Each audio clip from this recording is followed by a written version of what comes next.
Que as vibrações do Mestre nos envolvam a todos. A Organização Mundial de Saúde, no ano de 1949, trouxe um conceito de saúde que está na vanguarda até hoje, em função da sua definição.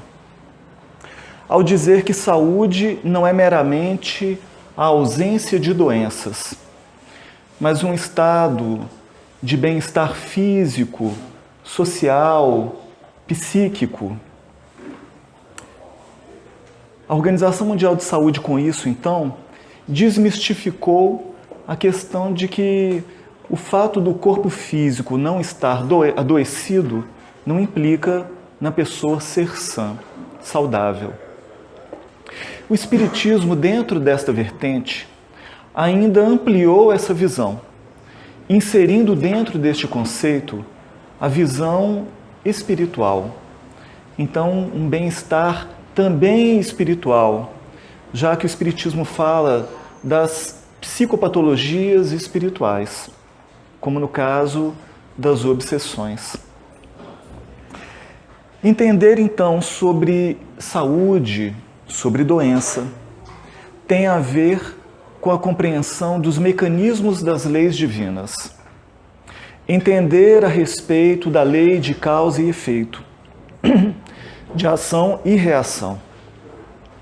Entender a respeito dos mecanismos da reencarnação, da lei de amor, da lei de justiça. Então, é um entendimento mais amplo que nos faculta perceber que o corpo físico é uma vestimenta da alma. E dentro desse processo de crescimento necessário do espírito, consegue, através da reencarnação, através do expurgo daqueles fluidos deletérios que vêm alcançando, através do mau uso do seu livre-arbítrio, que aparecem como sintomas, os adoecimentos no corpo físico. Mas dentro dessa visão da Organização Mundial de Saúde, nós encontramos pessoas que estão com o corpo físico saudável, porque não apresentam ainda uma doença, mas não são pessoas saudáveis, em função da sua postura, da forma como lidam com as coisas. Uma visão pessimista diante da vida, o enxergar o estado negativo das coisas, apresentar uma conduta viciosa no campo físico ou no campo moral, seguramente, são formas da pessoa se preparar para um adoecimento futuro. O corpo ainda não adoeceu, ainda. Uma questão de tempo.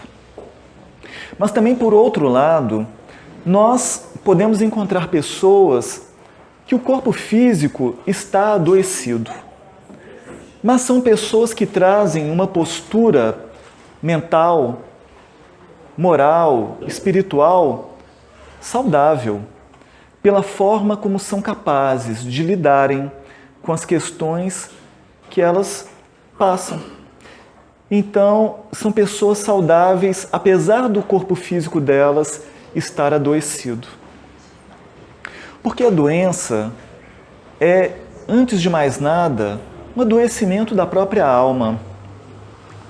Todo adoecimento tem a ver com condutas, com sentimentos, com emoções, com palavras, com desvios na forma de proceder. O espírito Joseph Gleber, no livro O Homem Sadio, vem dizer que saúde é a conexão da criatura com o Criador. Então a doença seria a sua desconexão. A conexão com o Criador, ela vai estar posta naquela pessoa que busca vivenciar as leis divinas no seu dia a dia. Tem uma postura saudável. Mas quando a criatura se afasta de Deus, através do mau uso do seu livre-arbítrio, está numa postura adoecida, mesmo que por ora ela se sinta bem fisicamente. Então o Espiritismo, ele vem desmistificar essa visão de que adoecer é ruim. Logicamente, poderemos e deveremos buscar os tratamentos, a saúde do corpo. Mas a visão do Espiritismo a respeito da doença é a visão de que nada está perdido. Tudo é possível. Que o mais importante é a cura real, não a cura transitória.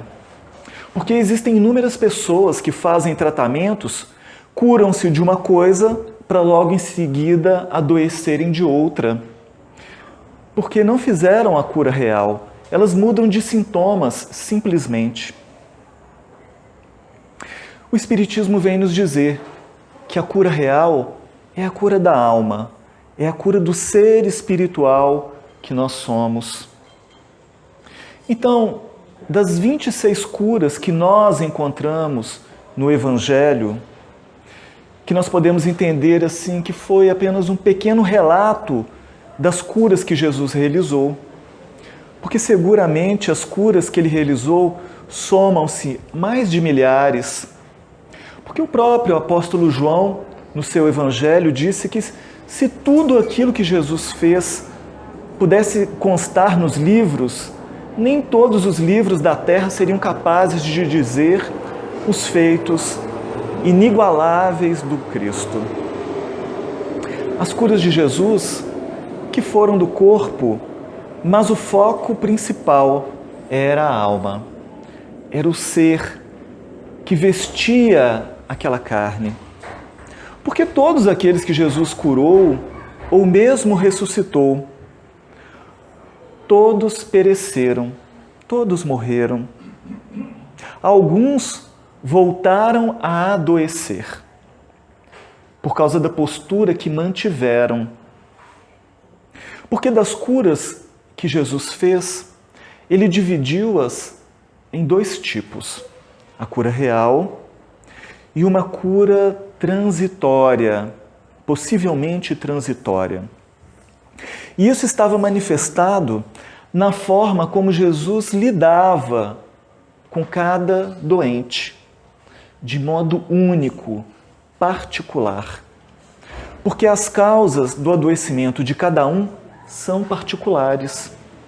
Quando uma pessoa adquire um câncer, o que gerou esse câncer para cada pessoa foi algo diferente. Para uns pode ter sido mágoa, rancor, mas para outros pode ter sido orgulho, vaidade, para outros egoísmo e assim por diante. Então, quando nós pensamos nos adoecidos, nos doentes que foram curados, deveremos refletir no sentido mais profundo que está posto no Evangelho, porque o Evangelho ele é simbólico. O Evangelho ele deve ser trazido para o íntimo de cada um de nós, para que possamos tirar melhor proveito dos ensinamentos.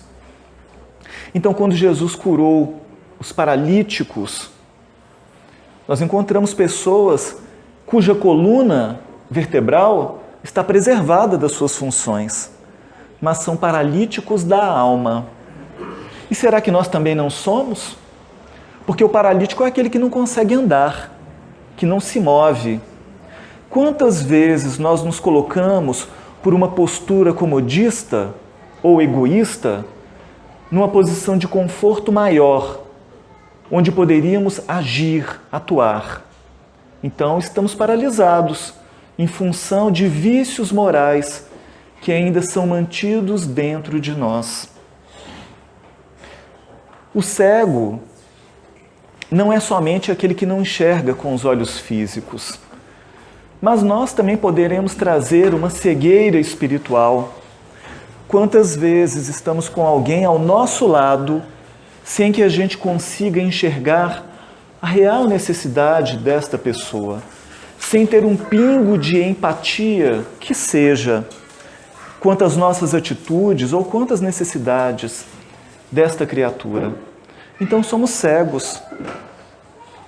Quantas vezes estamos com as mãos mirradas, sem a possibilidade de atuação. Mas as mãos físicas ainda estão preservadas, mas nós não utilizamos bem o nosso tempo, as nossas possibilidades.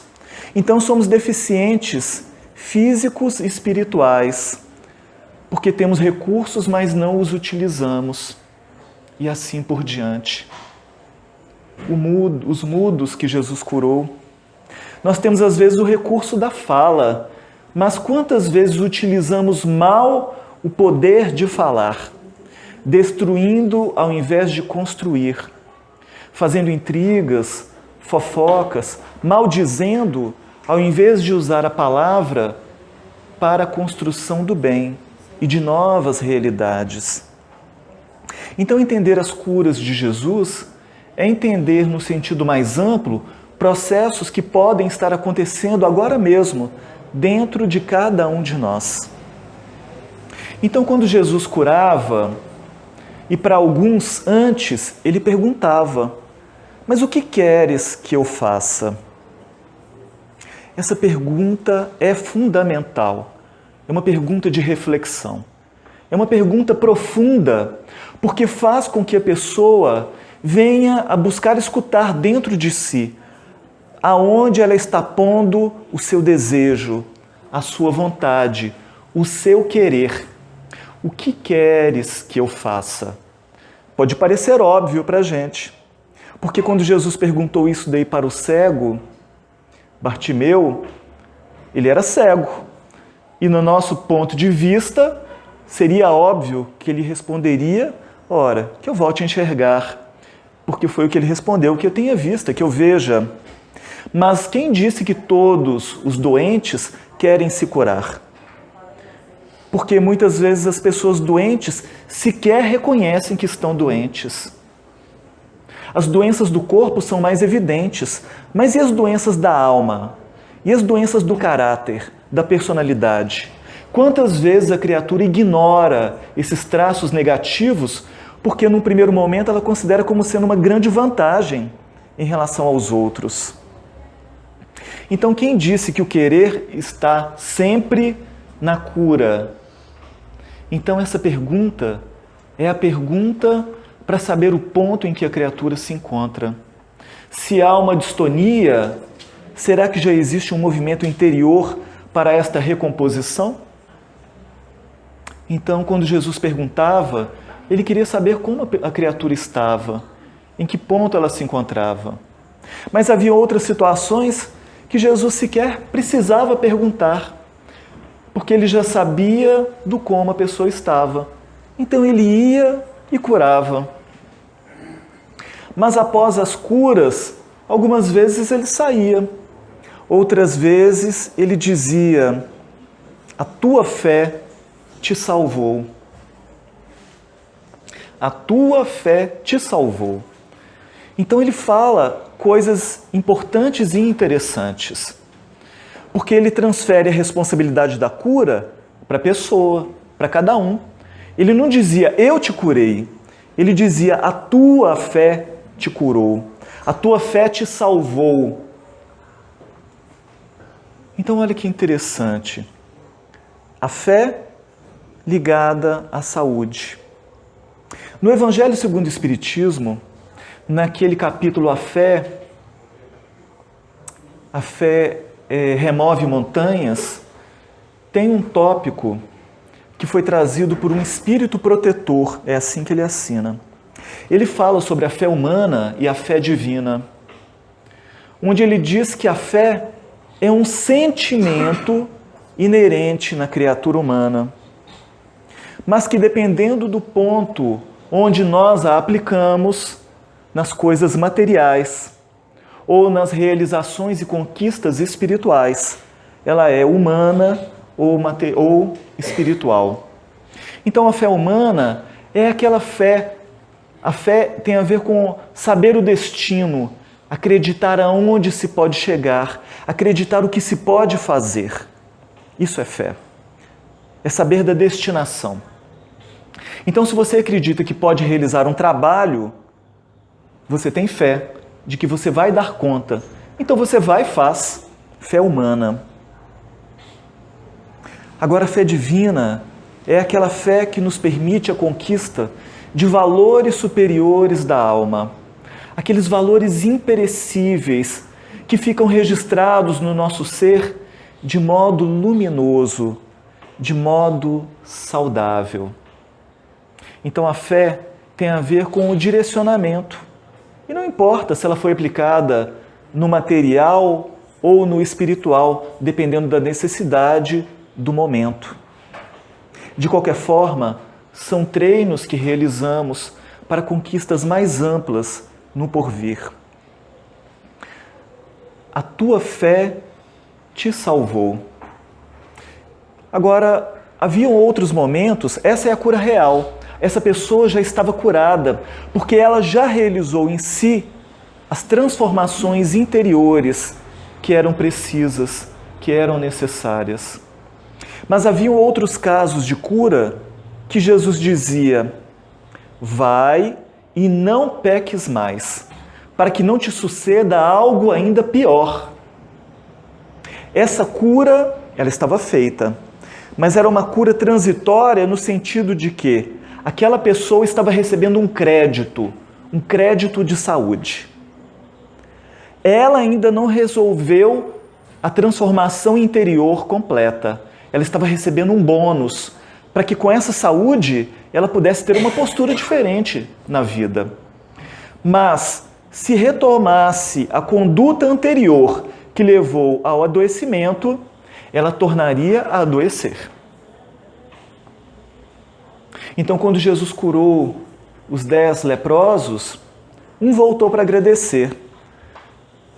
Para Jesus não era importante o agradecimento, mas ele perguntou: mas onde estão os outros 9?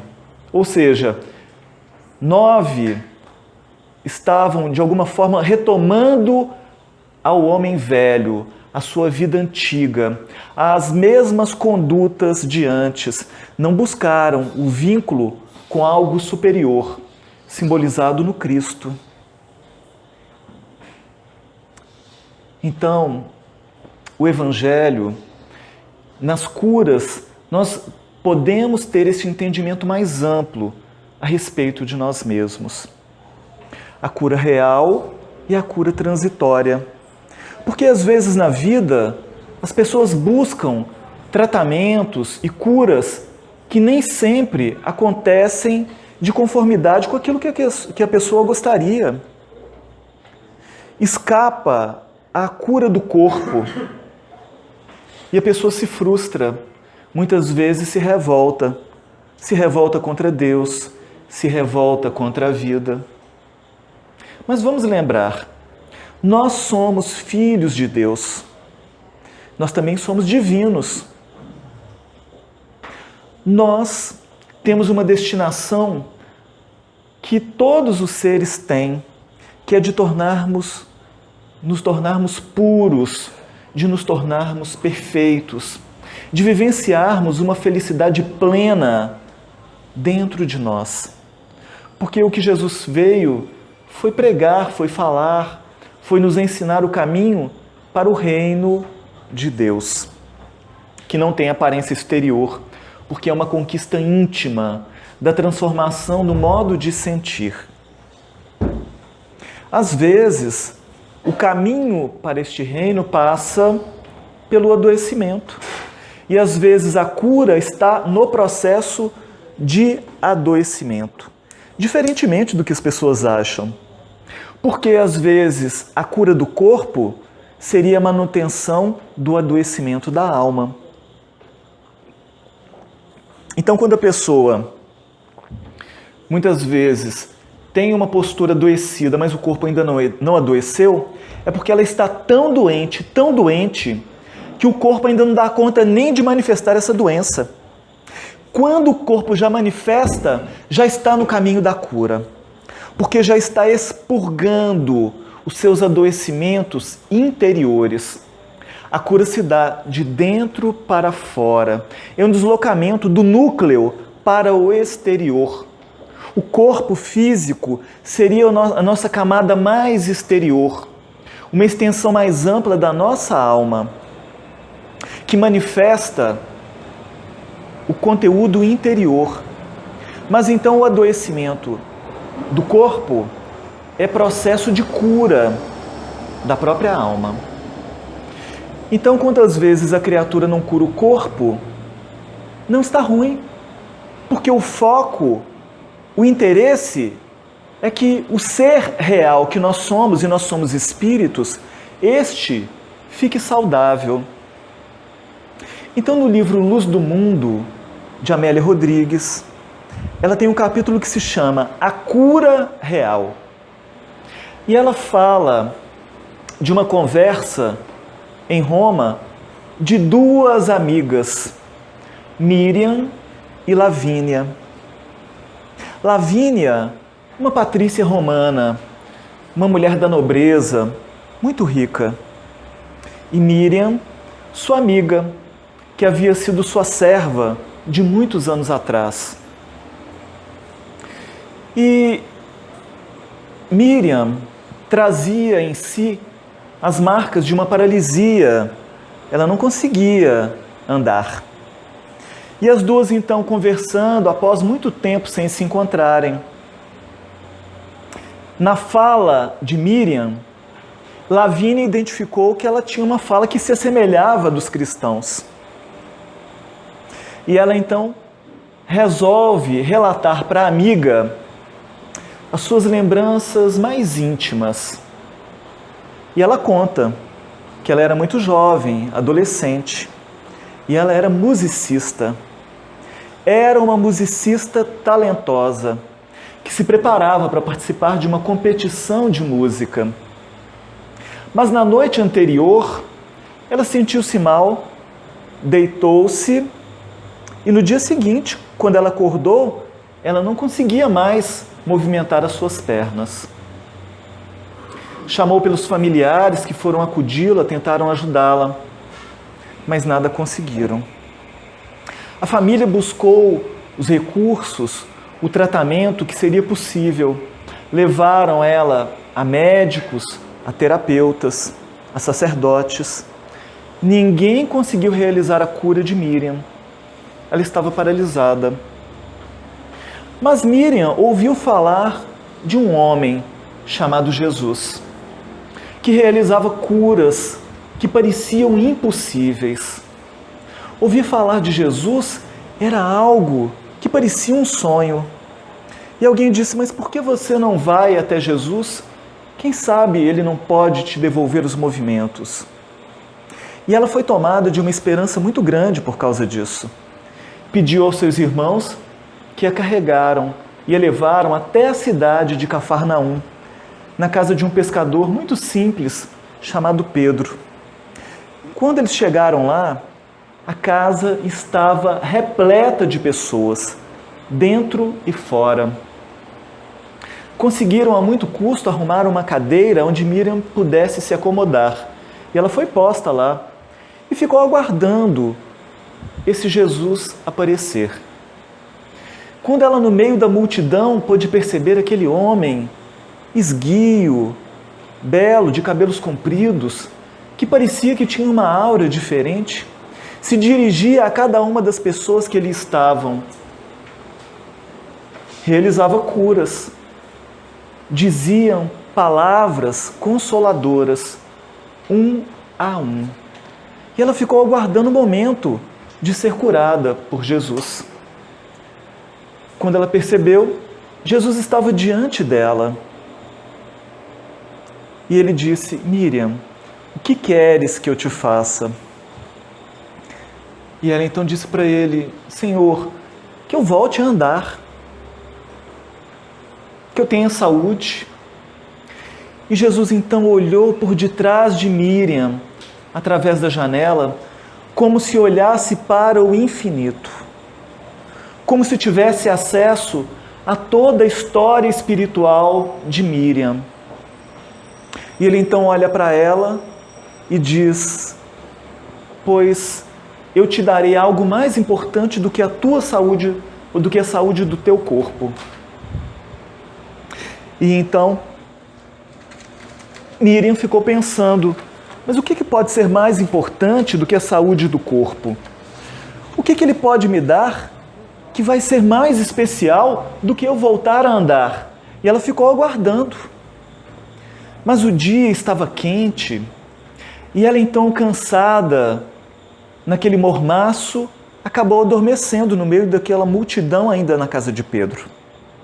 Quando ela despertou, abriu os olhos, a casa estava vazia e somente estava ali o pescador, varrendo a casa. E ela então pergunta para Pedro: mas onde está Jesus? Aí Pedro informa: Jesus já foi. Mas como ele foi se ele não me deu o que ele havia me prometido? Como pode? Ela ficou triste e revoltada ao mesmo tempo, porque Jesus não a havia curado e não havia lhe dado o que ele havia prometido. Ela voltou para casa, entristeceu-se, magoada com a vida, magoada com as limitações que ela carregava. Mas os meses foram passando e ela então teve notícias de que Jesus havia sido preso, havia sido julgado, crucificado, havia morrido. Mas ela teve notícias que pouco depois ele voltou para estar novamente com os seus discípulos e que continuava fazendo coisas incríveis. E que depois, no meio de uma multidão, após trazer ensinamentos inesquecíveis, havia subido aos céus. E ela, volta e meia, se pegava pensando em Jesus. Ela não sabia por quê. Passados alguns anos, ela sentiu uma vontade tão grande de voltar à casa de Pedro, no mesmo lugar onde ela teve contato com Cristo, e pediu aos seus familiares que a levassem lá. Era uma manhã, e quando chegaram naquela cidade pequena, com aquela casinha bem perto à praia, havia uma pequena multidão na casa de Pedro. E ele atendia aos pobres, aos doentes que lá estavam, com muito desvelo, com muito carinho. E ela ficou tocada com tudo aquilo. E ela então recebeu uma receptividade muito grande. Ela foi reconhecida. E ela foi tomada de uma alegria tão grande por estar ali, que ela tomou da sua cítara e começou a cantar e a tocar, de um modo muito especial. Ela tocou uma música que falava dos deuses, mas ela tocava pensando em Jesus e colocou tanto sentimento que as pessoas se alegraram e choraram. Ela também chorou. A partir deste dia, sempre que podia, ela ali estava, tocando para alegrar as pessoas, para desanuviar os corações. E aí então, Lavínia, a amiga, pergunta: mas como é que você pode amar esse Jesus se ele não te curou? Ora, mas agora eu entendo que o que Jesus tinha para me dar, que era mais importante do que a cura do corpo, era me trazer alegria de viver, era de me dar um sentimento, um sentido mais profundo para a minha existência, para a minha vida. É por isso que eu te digo que amo a Jesus e compreendo profundamente o que Ele fez por mim. Miriam não andava, mas o seu mundo íntimo estava totalmente renovado, refeito. Miriam estava curada. E foram assim as curas no Evangelho. Quando Jesus, na casa de Pedro, se deparou com a sogra de Pedro, adoecida, porque ela estava com febre, e ela estava prostrada, deitada, Jesus a tocou. Imediatamente a sogra de Pedro recuperou a saúde, levantou-se e passou a servir todos que ali estavam. O Evangelho é simbólico. A sogra de Pedro estava curada em profundidade. A atitude de erguer-se e servir é uma atitude de pessoas saudáveis. Porque o próprio Cristo disse: eu não vim para ser servido, mas para servir. Imaginem só, O governador espiritual do orbe não esperava ser servido por ninguém, porque nenhum de nós seria capaz de oferecer nada que acrescentasse nada a Jesus. Mas ele tinha muito que oferecer. Então quem é doente se coloca na posição de pedir, mas quem já está buscando a cura se permite oferecer. Porque o amor que alimenta não é o amor que eu recebo do outro. É muito bom eu ser amado, claro que é. Mas o amor que me alimenta é o amor que eu sinto, é o amor que eu dou. Então a transformação do meu sentimento, a minha capacidade de amar, é que me nutre, é que me equilibra, é que me faz bem. Faz bem para o meu ego, saber que eu sou amado, acalma o meu coração, eu saber que alguém me ama. Mas é a minha capacidade de amar que fala das minhas conquistas, do como eu estou. Então, esse movimento da sogra de Pedro é um movimento da saúde. Você pode esperar adoecer para depois fazer este movimento. Ou você pode antecipadamente fazer esse movimento para que você não adoeça. Quando Jesus havia passado por Jericó, e Jericó no tempo de Jesus era caminho quase que obrigatório da Galileia até Jerusalém. Jerusalém estava numa parte mais alta em termos de terreno e Jericó numa parte mais baixa. Mas imaginem que no meio desértico, Jericó representava um oásis de verdura, de frescor, de aromas agradáveis. Jericó era uma cidade bela, mas era uma cidade de negócios, de comércios, de agricultura. E Jesus passou por Jericó, e quando ele ia saindo, havia uma multidão que o havia buscado.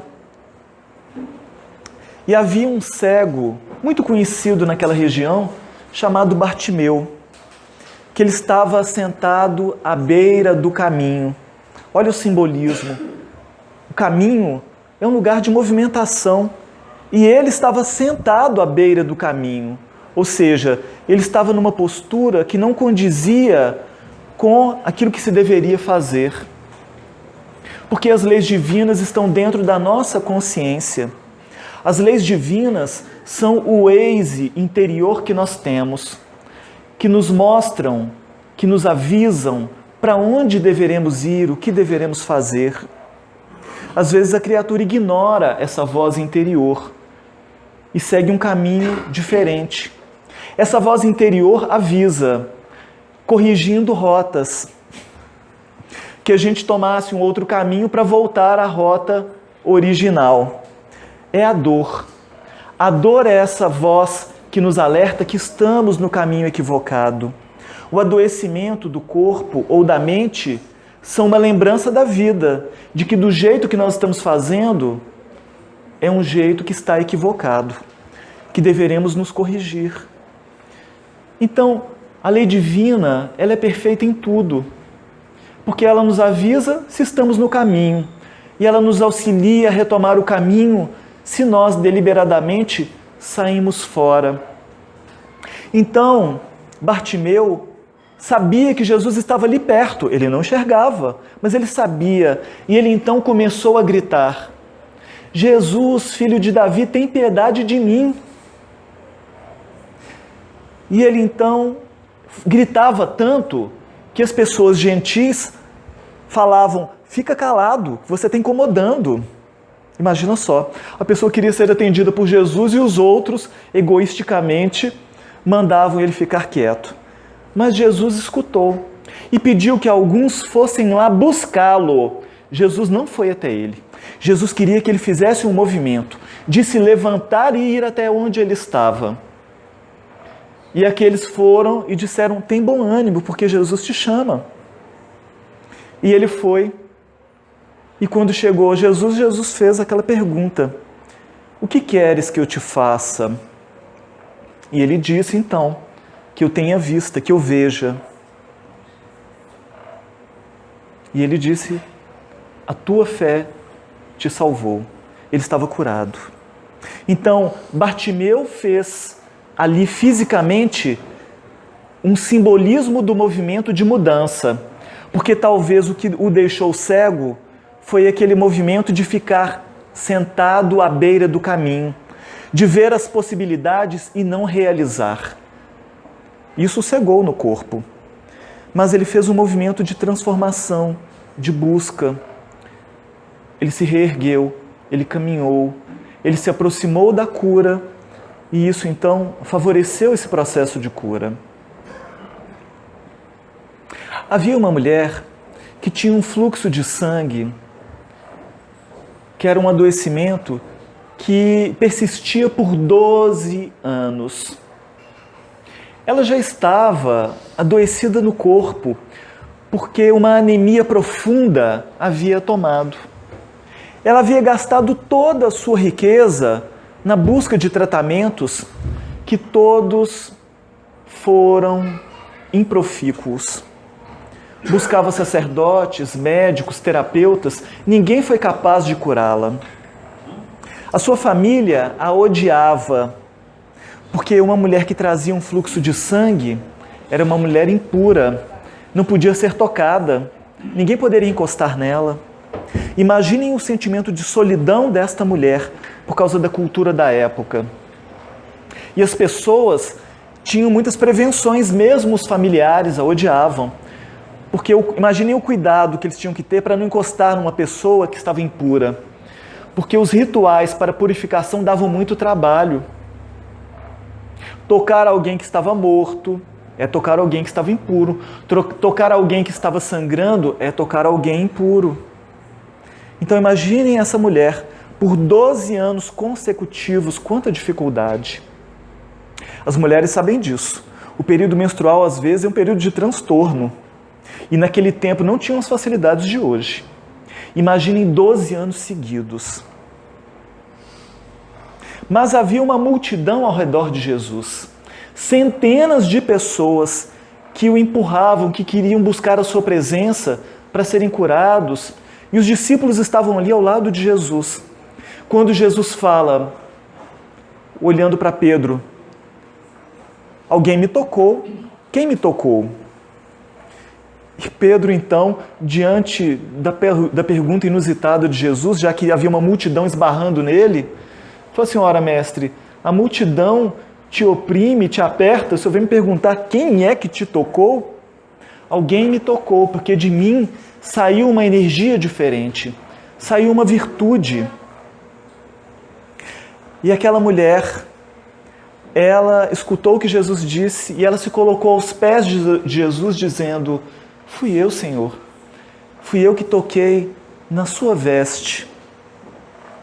E ele então, se dirigindo a ela, diz, vai filha, vai em paz, porque a tua fé te curou, a tua fé te salvou. Ela tocou na fímbria da túnica de Jesus. Ela não tocou nem em Jesus, não. Ela tocou na veste de Jesus, na fímbria. Na fímbria dos judeus havia uma fita azul que simbolizava o céu, simbolizava a pureza, simbolizava o compromisso de vivenciar as leis divinas. Então ela, tocando na veste de Jesus, ela trazia dentro de si, intimamente, a fé de que Jesus iria curá-la. Se ela só tocasse em algo de Jesus, ela seria curada. E imediatamente ela foi curada.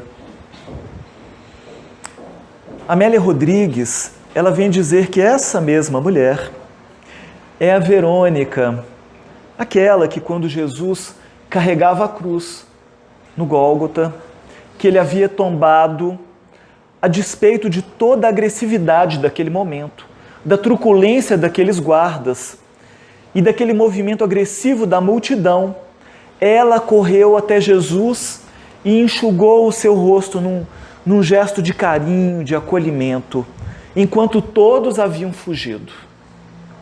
Foi a mesma mulher que foi curada por Jesus, que teve a sua vida mudada, transformada. Por 12 anos ela padeceu desse adoecimento. Nada no Evangelho é ao acaso. 12 é o número de filhos de Jacó, que geraram as 12 tribos que formaram Israel. 12 são os meses do ano. No Apocalipse, no capítulo 22, versículo 2, João fala das virtudes que estão distribuídas nos 12 meses do ano. Porque fala da perfeição. 12 era um número de discípulos de Jesus. Vocês acham que tudo isso é ao acaso? É para falar de um número perfeito, para falar de um ciclo perfeito. Então essa mulher, ela cumpriu um ciclo perfeito de expurgo e renovação. Então ela fechou esse ciclo, 12. Ela fechou o ciclo. Ela já estava apta à cura, à mudança. Percebem a diferença? Mas houveram pessoas também que foram curadas e que não eram doentes. Foram curadas em função da sua programação reencarnatória. Foram voluntários para que Jesus pudesse realizar as suas obras. E Jesus, então, estando com os seus discípulos, passaram próximo a um homem cego. E este homem cego não disse nada verbalmente, mas Amélia Rodrigues diz que ele disse intimamente. O pedido dele foi íntimo, foi consentimento. E Jesus foi até ele. Ele não falou nada. E Jesus então puxou ele à parte e colocou saliva nos olhos deste homem. E ele então voltou a enxergar, mas disse: eu vejo os homens como árvores. Essa foi uma cura em etapas, para poder falar que às vezes o processo de cura, ele é processual, ele é gradativo. Jesus repetiu o processo e ele disse: agora eu vejo perfeitamente. As curas que Jesus realizou, nem a medicina de hoje seria capaz de realizar, porque ele era um cego de nascença. E aí os discípulos perguntaram: mestre, quem pecou para que ele nascesse assim? Foram os pais dele ou foi ele mesmo? Gente, olha, bacana demais essa pergunta, porque se fossem os pais, o entendimento seria uma punição. Os pais se equivocaram e como punição tiveram um filho adoecido. E quantos pais ainda hoje em dia, quando nasce um filho com uma doença de nascença, ficam se culpando por aquilo? O que eu fiz para que meu filho nascesse assim? Por que eu não fui capaz de oferecer um gene saudável para que ele tivesse saúde? Quantos pais ainda não carregam esse sentimento? Mas eles tinham, os discípulos, entendimento da lei da reencarnação. Porque, ora, se foram os pais que pecaram, ou se foi ele que pecou para nascer assim, se ele pecou para nascer assim, então não foi nessa vida. Foi numa outra existência. Olha o mecanismo da lei divina de causa e efeito e da lei da reencarnação, posta nesta colocação. Olha que interessante. Mas olha a resposta de Jesus. Nem ele pecou, nem os seus pais, mas foi assim para que se cumprisse a vontade de Deus, para que fossem feitas essas obras. Ele era uma pessoa, um deficiente visual, que não tinha necessidade de passar por isso. Mas ele teve a honra de participar do Evangelho. Ele teve a honra de ser tocado por Jesus. A honra.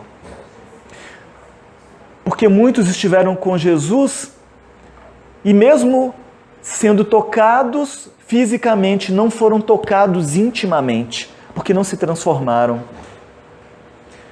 Mas outros bastaram tocar na veste de Jesus, nem tocaram nele, para que esse toque fosse profundo, porque conseguiram uma sintonia tão profunda que canalizaram essas energias saudáveis, puras de Jesus, o que propiciou a cura real da criatura.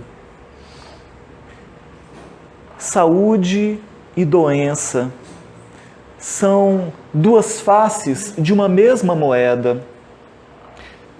São o estado interior da criatura que falam dela própria. Emmanuel, no livro Pensamento e Vida, ele tem um capítulo que se chama Saúde. E nos fala, no início do capítulo, assim: a saúde é como a posição de uma residência que denuncia as condições do morador, ou de um instrumento que reproduz em si o zelo ou a desídia das mãos que o manejam. Ele coloca a responsabilidade da saúde ou da doença nas atitudes do próprio ser espiritual. Aí ele vai falar da lei de causa e efeito, dizendo: a falta cometida opera em nossa mente um estado de perturbação, ao qual não se reúnem simplesmente as forças desvairadas de nosso arrependimento, mas também as ondas de pesar e acusação da vítima e de quantos se lhe associam ao sentimento, instaurando desarmonias de vastas proporções nos centros da alma, a percutirem sobre a nossa própria instrumentação.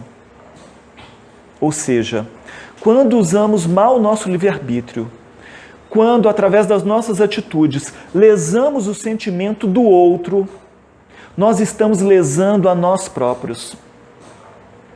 Todos aqueles envolvidos, não só a própria pessoa, mas o grupo familiar ao qual ela faz parte, nós seremos corresponsáveis por aquilo que estamos despertando naquela pessoa e em todo aquele grupo, com o choque da nossa atitude. Se o equívoco da nossa atitude, que feriu o outro, faz com que a partir daí o outro se desequilibre a tal ponto que ele tenha também atitudes equivocadas, eu serei corresponsável. As marcas daquele ato ficarão registradas no meu perispírito. E no tempo próprio, isso se manifestará como uma doença. Uma doença para que eu me restabeleça de mim mesmo, perante a minha consciência, perante as leis divinas.